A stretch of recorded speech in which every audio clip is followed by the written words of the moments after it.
شروع اللہ کا نام لے کر جو بڑا مہربان نہایت رحم والا ہے۔ الف لام میم، یہ حکمت کی بھری ہوئی کتاب کی آیتیں ہیں، نیکوکاروں کے لیے ہدایت اور رحمت، وہ جو نماز کی پابندی کرتے اور زکوٰۃ دیتے ہیں، اور وہی ہیں جو آخرت کا یقین رکھتے ہیں، یہی اپنے پروردگار کی طرف سے ہدایت پر ہیں اور یہی کامیاب ہیں۔ اور لوگوں میں بعض ایسا ہے جو بیہودہ حکایتیں خریدتا ہے تاکہ لوگوں کو بے سمجھے اللہ کے راستے سے گمراہ کرے اور اس سے ہنسی کرے، یہی لوگ ہیں جن کو ذلیل کرنے والا عذاب ہوگا۔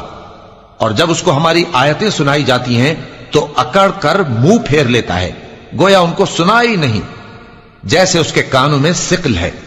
تو اس کو درد دینے والے عذاب کی خوشخبری سنا دو۔ جو لوگ ایمان لائے اور نیک کام کرتے رہے ان کے لیے نعمت کے باغ ہیں، ہمیشہ ان میں رہیں گے۔ اللہ کا وعدہ سچا ہے اور وہ غالب ہے، حکمت والا ہے۔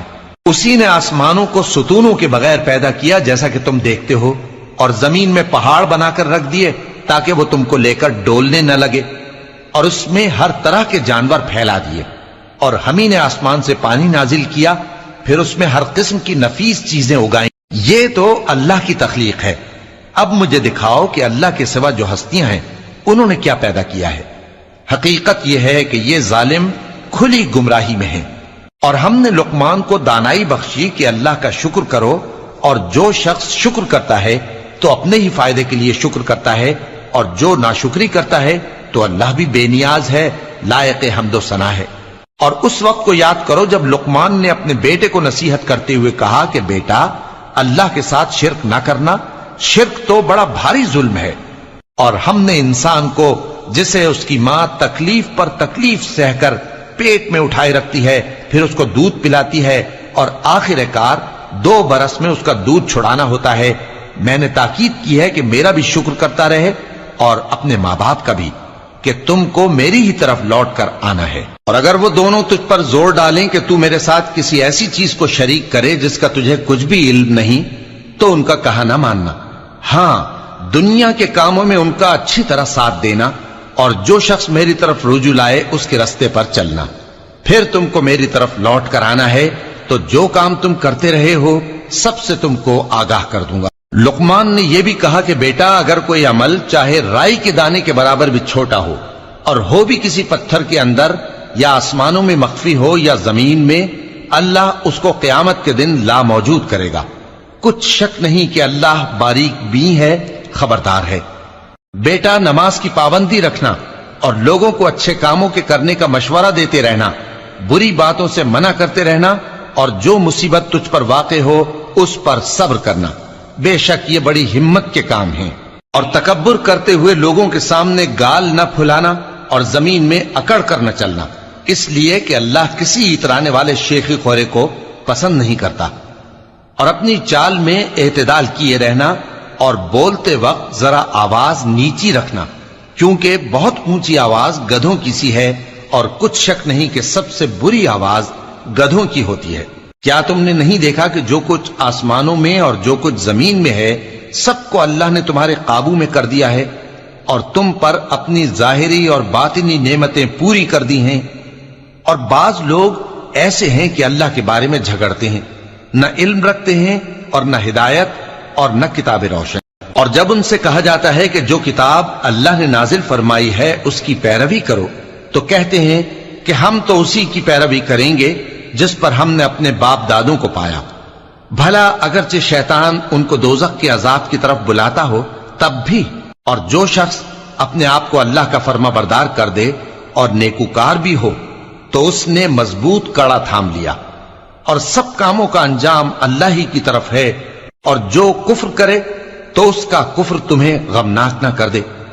ان کو ہماری طرف لوٹ کر آنا ہے، پھر جو کام وہ کیا کرتے تھے ہم ان کو جتا دیں گے۔ بے شک اللہ دلوں کی باتوں سے بھی واقف ہے۔ ہم ان کو تھوڑا سا فائدہ پہنچائیں گے، پھر عذاب شدید کی طرف مجبور کر کے لے جائیں گے۔ اور اگر تم ان سے پوچھو کہ آسمانوں اور زمین کو کس نے پیدا کیا، تو بول اٹھیں گے کہ اللہ نے۔ کہہ دو کہ اللہ کا شکر ہے، لیکن ان میں اکثر سمجھ نہیں رکھتے۔ جو کچھ آسمانوں اور زمین میں ہے سب اللہ ہی کا ہے، بے شک اللہ بے نیاز ہے، لائق حمد و ثنا ہے۔ اور اگر یوں ہو کہ زمین میں جتنے درخت ہیں سب کے سب قلم ہو اور سمندر کا تمام پانی سیاہی ہو اور اس کے بعد 7 سمندر اور سیاہی ہو جائیں تو اللہ کی باتیں یعنی اس کی صفتیں ختم نہ ہوں۔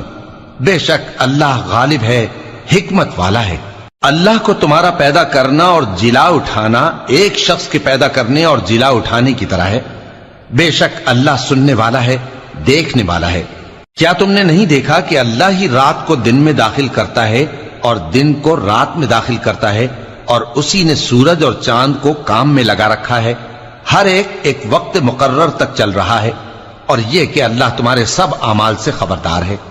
یہ اس لیے کہ اللہ کی ذات ہی برحق ہے، اور جس کو یہ لوگ اللہ کے سوا پکارتے ہیں وہ سب باطل ہے، اور یہ کہ اللہ ہی عالی رتبہ ہے، گرامی قدر ہے۔ کیا تم نے نہیں دیکھا کہ اللہ ہی کی مہربانی سے کشتیاں سمندر میں چلتی ہیں تاکہ وہ تم کو اپنی کچھ نشانیاں دکھائے؟ بے شک اس میں ہر صبر کرنے والے، شکر کرنے والے کے لیے نشانیاں ہیں۔ اور جب ان پر سمندر کی لہریں سائبانوں کی طرح چھا جاتی ہیں تو اللہ کو پکارنے اور خالص اس کی عبادت کرنے لگتے ہیں، پھر جب وہ ان کو نجات دے کر خشکی پر پہنچا دیتا ہے تو چند ہی لوگ انصاف پر قائم رہتے ہیں، اور ہماری نشانیوں سے وہی انکار کرتے ہیں جو عہد شکن ہیں، ناشکرے ہیں۔ لوگو اپنے پروردگار سے ڈرو اور اس دن کا خوف کرو کہ نہ تو باپ اپنے بیٹے کے کچھ کام آئے اور نہ بیٹا باپ کے کچھ کام آ سکے۔ بے شک اللہ کا وعدہ سچا ہے، پس دنیا کی زندگی تم کو دھوکے میں نہ ڈال دے، اور نہ وہ بڑا فریب دینے والا شیطان تمہیں اللہ کے بارے میں کسی طرح کا فریب دے۔ اللہ ہی کو قیامت کا علم ہے، اور وہی مے برساتا ہے، اور وہی حاملہ کے پیٹ کی چیزوں کو جانتا ہے، اور کوئی شخص نہیں جانتا کہ وہ کل کیا کام کرے گا، اور کوئی شخص نہیں جانتا کہ کس سرزمین میں اسے موت آئے گی۔ بے شک اللہ ہی جاننے والا ہے اور خبردار۔